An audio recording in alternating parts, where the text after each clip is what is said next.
अस्सलाम वालेकुम, मैं हूँ आपकी होस्ट शानदाना हसन और आप देख रहे हैं पॉकेट ऑफ टैलेंट। तो आज मैं हबशी हलवा, जिसे सोन हलवा भी कहा जाता है, रेसिपी लेकर हाजिर हुई हूँ।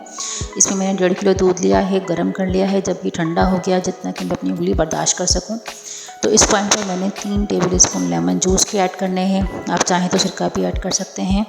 आपने इसको हिलाना है और थोड़ी देर के लिए इसको छोड़ देना है, जब तक कि ये फट नहीं जाता। थोड़ी देर के बाद ये फट गया है।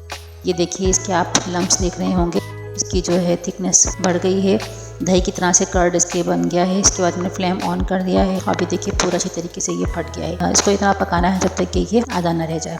अब इसकी पोजीशन आधी हो गई है, ये अब तादाद से हाफ़ हो गया है। जब आपका मिल्क रिड्यूस होकर हाफ़ हो जाता है तो आपने सेकेंड स्टेप पर जाना है। यहाँ पर आपने 1 कप रूम टेम्परेचर पर दूध लेना है और 2 table spoon Coca powder add करना है और 1 टेबल स्पून मैदा ऐड करेंगे और 1 टेबल स्पून गंदम का आटा इसमें ऐड करके एक अच्छी सी प्योरी बना लेंगे। अब ये मिक्सचर मैं दूध में ऐड करूँगी और ख्याल रहे आपने नॉन स्टिक पैन लेना है और इसको जो है हिलाते रहना है और हिलाना इस तरीके से है कि इसके जो दाने हैं वो टूटे नहीं, क्योंकि हम यहाँ अंगूरी का इस्तेमाल नहीं कर रहे, जो इस रेसिपी का मेन इंग्रेडिएंट है। यहाँ पर मैं दोबारा 1 टेबल स्पून सिरका ऐड कर रही हूँ ताकि जो 1 कप दूध ऐड किया था वो भी फट जाए।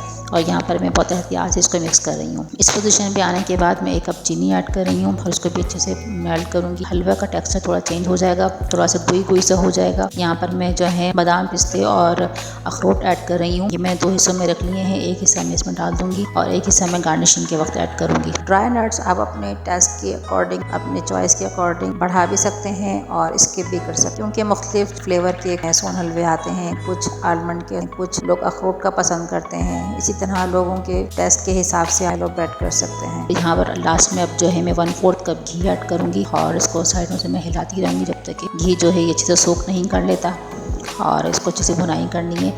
यहाँ पर मैंने 2 पिंच जायफल यानी कि नटमेग के ऐड किए हैं और 2 पिंच कार्डमम इलायची के ऐड किए हैं। जायफल सीक्रेट इंग्रेडिएंट है इसके फ्लेवर को एनहेंस करने के लिए। जब आप इस पोजीशन पे आ जाएंगे, सारा जो है बैटर गैदर होने लग जाए, जमा होने लग जाए, सिमटने लग जाए और पैन को छोड़ दे, तो इसका मतलब ये डन हो गया है। और इसकी एक निशानी और भी है कि आपने चम्मच को उठाना है जब भर के और नीचे गिराना है। जब आप देखें कि सारा बैटर स्टिकी हो गया है और लास्ट में कुछ पोर्शन बिल्कुल स्टिक कर गया है स्पून से, तो इट मीन्स कि ये रेडी है। तो आप इस स्टेज पर फ्लेम ऑफ कर दें। इसका मोल्ड आप विदाउट ग्रीस के इस्तेमाल करेंगे, क्योंकि इसमें ग्रीस करने की ज़रूरत नहीं पड़ती, क्योंकि खुद ही ये काफ़ी ऑयली होता है। इसको मैंने स्प्रेड किया है, अपने वॉलनट्स जितने भी हैं मेरे पास, ड्राई नट्स हैं, ये ऐड कर दिए हैं कटिंग करके। इसको फ्रिज में रख दिया है। 1 से 2 घंटे के बाद ये इसकी लुक है और ये देखिए माशाल्लाह कितना खूबसूरत तरीके से और बहुत ही मज़ेदार मेरा सोन हलवा, हबशी हलवा बनकर तैयार हो गया। इसकी थिकनेस चेक कीजिए। यहाँ मैं आपको तोड़ के भी दिखा रही हूँ, कितना ही मज़ेदार और फ्लेवरफुल है। हाँ, लेकिन टाइम कंज्यूमिंग ज़रूर है, लेकिन मेहनत नहीं है। इसको आप